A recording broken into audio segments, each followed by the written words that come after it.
Ça dépendra de moi.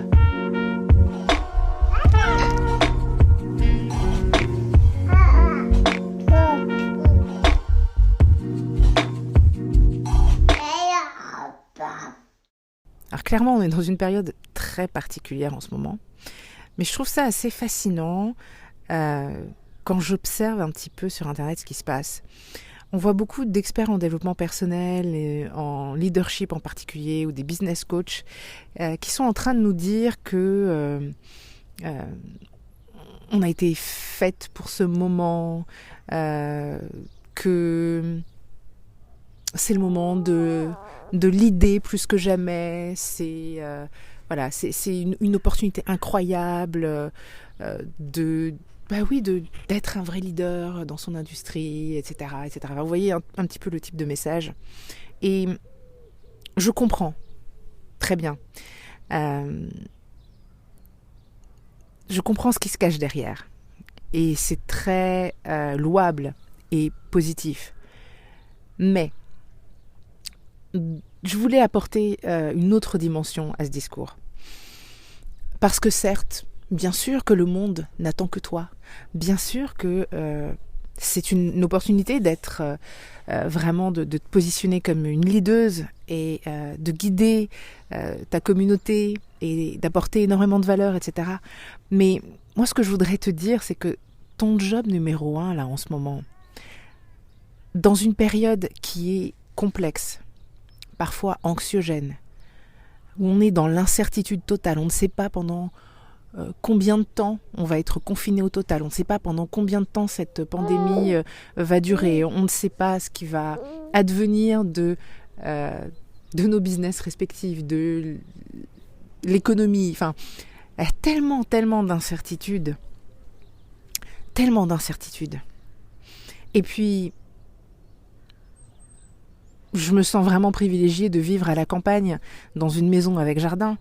Mais je pense à toutes les personnes qui, comme je l'ai été il y a quelques années, qui vivent par exemple à Paris ou dans une grande ville, quelle qu'elle soit, dans une ville, quelle qu'elle soit, en appartement, dans un petit appartement, peut-être dans un petit appartement seul et qui n'aiment pas rester seul, ou dans un petit appartement avec des gens et qui aimeraient avoir plus d'espace. Waouh, c'est pas facile. C'est pas facile.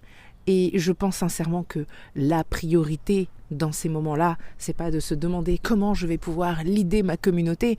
Non, la priorité dans ces moments-là, c'est d'arriver à assurer au quotidien, à jongler avec toutes les choses avec lesquelles vous avez toutes à jongler. Je veux dire, entre celles qui ont des enfants et qui d'habitude avaient leurs enfants qui allaient à l'école, à la crèche, peu importe, qui tout d'un coup se retrouvent à devoir gérer leur business en plus des enfants, en plus de devoir faire l'école à la maison. C'est super compliqué de surfer là-dessus. Si en plus vous vous retrouvez avec votre partenaire de vie qui est aussi à la maison et dans un petit espace, et bref, c'est pas facile. Mince, comment voulez-vous être une leaduse pour votre communauté? Comment voulez-vous avoir le sentiment que oui, vous avez été faite pour ce moment et que le monde n'attend que vous, là, tout de suite, maintenant? C'est une pression immense, je trouve, à se mettre sur le dos dans un moment où tout est compliqué autour de vous et tout a changé et où vous devez vous montrer 1000 fois plus flexible que vous ne l'avez jamais été. Donc, ce message, il est pour vous, pour vous dire que vous n'avez pas besoin d'être une leaduse exceptionnelle plus que d'habitude, en tout cas. Le monde a besoin surtout que vous soyez bien, que vous vous sentiez bien et certainement pas que vous mettiez une pression de malade mental sur les épaules. Donc, focalisez-vous sur vous. Focalisez-vous sur prioriser. C'est ça, à mon sens, votre job. C'est prioriser, élaguer, supprimer les choses complètement inutiles ou peu utiles. Concentrez-vous sur ce qui est vraiment, vraiment important. Faites ce que vous pouvez faire et ne vous auto-flagellez pas si vous n'arrivez pas à tout faire. prenez soin de vous et de votre santé mentale. Prenez soin de votre corps, mais là encore, et pourtant Dieu sait que je trouve que c'est super important de faire du sport de façon générale, mais c'est pas le moment peut-être pour vous mettre à suivre un programme de sport hyper intensif, même si c'est du sport à la maison, parce que c'est peut-être plus compliqué en termes d'emploi du temps en ce moment.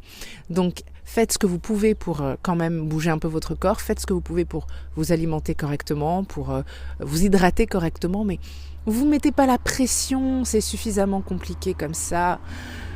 Pensez à vous, faites-vous du bien. De toute façon, le monde n'a pas besoin d'une version de vous qui est stressée parce qu'elle essaye de l'idée, qu'elle essaye d'inspirer au maximum les autres. Je veux dire, voilà, hein, c'est comme dans les avions, le max à oxygène d'abord sur vous avant de vous occuper des autres. Ok ? Sur ce, je ne vais pas abuser de votre temps. Je sais que vous n'en avez pas forcément beaucoup en ce moment.